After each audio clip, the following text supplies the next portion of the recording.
قتل گاہ سے آخری پیغام بائے حامد میر۔ ہم فلسطین کے یتیم اور بے سہارا بچے ہیں۔ نہیں معلوم ہم مزید کتنے دن زندہ رہیں گے۔ ہمارے گھر اسرائیلی بمباری میں تباہ ہو گئے۔ ہمارے والدین بمباری میں شہید ہو گئے۔ ہم وہ بچے ہیں جو اس بمباری میں زخمی ہو کر غزہ کے اسپتالوں میں پہنچے اور پھر ہم ان اسپتالوں میں بھی بمباری کا نشانہ بنے۔ کچھ اسپتالوں میں مارے گئے، کچھ اسپتالوں کے ملبے سے زندہ نکال لیے گئے۔ ہو سکتا ہے اگلی بمباری میں ہم بھی مارے جائیں اور ہمیں بھی ہزاروں فلسطینیوں کی طرح اجتماعی قبروں میں دفن کر دیا جائے۔ اجتماعی قبروں میں دفن ہونے سے قبل ہم دنیا بھر کے بچوں تک اپنا ایک پیغام پہنچانا چاہتے ہیں۔ ہم یہ پیغام بچوں تک اس لیے پہنچانا چاہتے ہیں کہ ہم دنیا بھر کے بچوں کو اپنی طرح بے گناہ سمجھتے ہیں۔ ہمارا قصور صرف یہ تھا کہ ہم سمندر کے کنارے پر غزہ کی پٹی میں فلسطینی والدین کے گھر پیدا ہوئے۔ اسکول میں ہم نے سنا تھا کہ غزہ دنیا کی سب سے بڑی جیل ہے، لیکن 7 اکتوبر 2023 کے بعد غزہ دنیا کی سب سے بڑی قتل گاہ بن چکی ہے۔ ہم نہیں جانتے ہیں کہ 7 اکتوبر کو اسرائیل پر حماس کے حملے میں کتنے بچے مارے گئے تھے، لیکن ہم نے اپنی آنکھوں کے سامنے اسرائیلی بمباری سے ہزاروں بچوں کو مرتے دیکھا ہے۔ مرنے والے فلسطینی بچوں میں سے اکثر ایسے تھے جنہوں نے ابھی بولنا بھی نہیں سیکھا تھا۔ آپ نے اپنی ٹی وی اسکرینوں پر ہمارا قتل عام تو دیکھا ہوگا۔ ہمیں پتہ ہے کہ ہماری خون آلود لاشیں اور چیخ و پکار دیکھ کر آپ کو بہت تکلیف ہوئی ہوگی، لیکن ہم آپ کو بتانا چاہتے ہیں کہ آپ کا تعلق کسی بھی ملک، قوم یا نسل سے ہو، آپ اپنے آپ کو محفوظ نہ سمجھیں۔ ہمارے اور آپ کے بڑوں نے اس دنیا کو انتہائی غیر محفوظ بنا دیا ہے۔ آج ہم مارے جا رہے ہیں، کل کو آپ کے ساتھ بھی وہی ہوگا جو ہمارے ساتھ ہوا ہے۔ پیارے بچوں، 28 اکتوبر کو اقوام متحدہ کی جنرل اسمبلی نے غزہ میں سیز فائر کے لیے اکثریت رائے سے ایک قرارداد منظور کی۔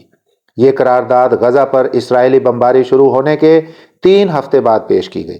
سپر پاور امریکہ اور اسرائیل نے اردن کی طرف سے پیش کی جانے والی اس قرارداد کی مخالفت کی، لیکن اس کے باوجود قرارداد منظور ہو گئی۔ یہ قرارداد منظور ہونے کے باوجود اسرائیل نے سیز فائر نہیں کیا اور ہمارا قتل عام جاری رہا۔ 7 اکتوبر سے 28 اکتوبر کے درمیان 3 ہفتوں میں ہم نے وہ کچھ سیکھ لیا ہے جو آپ اگلے 30 سال تک کسی درسگاہ میں نہیں سیکھ پائیں گے۔ ان 3 ہفتوں میں بہت سے مذہبی رہنماؤں، یونیورسٹی کے پروفیسروں، ڈاکٹروں اور نرسوں کے ساتھ ہم نے کھلے آسمان تلے راتیں گزاری ہیں۔ ان تاریک راتوں میں اسرائیلی بمباری کی گھن گرج نے ہمیں یہ سکھایا کہ تشدد سے مزید تشدد جنم لیتا ہے۔ ہمیں الاہلی عرب اسپتال کا وہ مسیحی پادری آج بھی یاد ہے جو اپنے چرچ سے ہمارے لیے پانی کی بوتلیں لایا۔ اس نے ہمیں فلسطین کی تاریخ بتائی۔ اس نے بتایا کہ فلسطین ارض انبیاء ہے۔ مسلمان، مسیحی اور یہودی اہل کتاب ہیں، لیکن یہ اپنی اپنی کتاب سے ہدایت کی بجائے کتاب کے نام پر ایک دوسرے سے لڑے جا رہے ہیں۔ ہمیں وہ مسلمان عالم دین بھی یاد ہے جو تمام دن اسرائیلی بمباری میں شہید ہونے والے فلسطینیوں کے جنازے پڑھا پڑھا کر تھک چکا تھا۔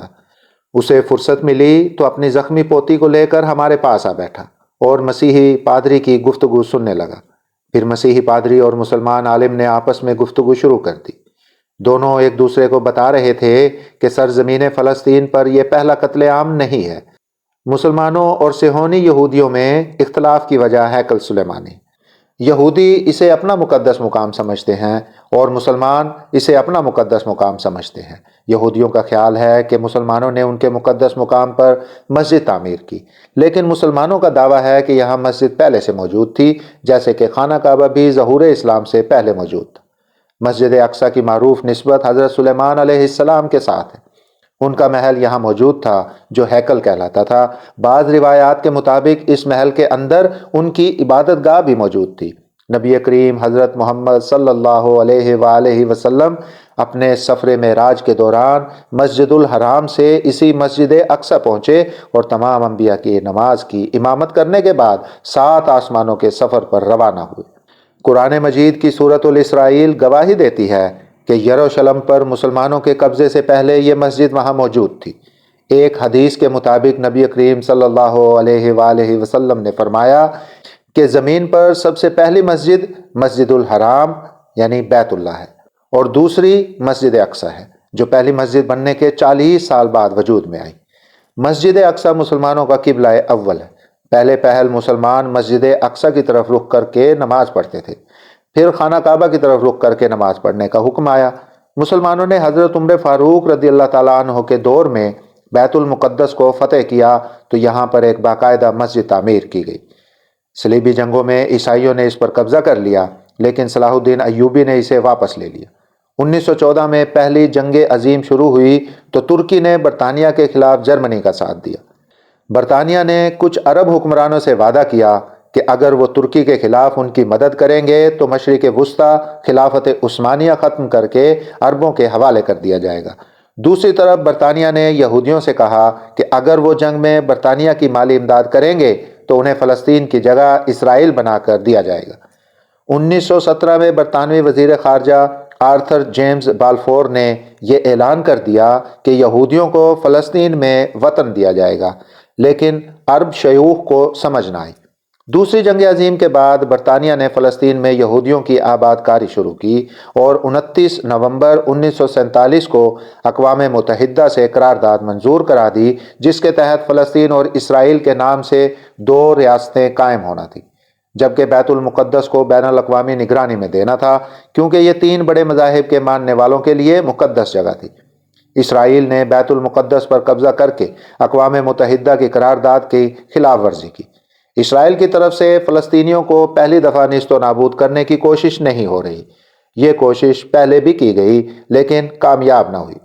1969 میں ایک یہودی کی طرف سے مسجد اقصی کو نذر آتش کرنے کے رد عمل میں اسلامی ممالک کی تنظیم OIC تشکیل دی گئی، جس نے 2023 میں غزہ کے قتل عام میں صرف مذمتی قراردادیں منظور کی۔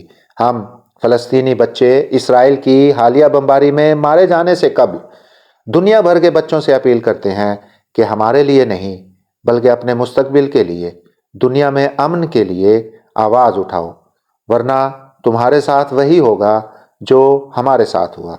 آخر میں ہم OIC کے بڑوں سے کہنا چاہتے ہیں کہ ہم تو مر کر بھی زندہ رہیں گے، لیکن افسوس کہ تم اپنے آپ کو زندہ سمجھتے ہو، تم تو مر چکے ہو۔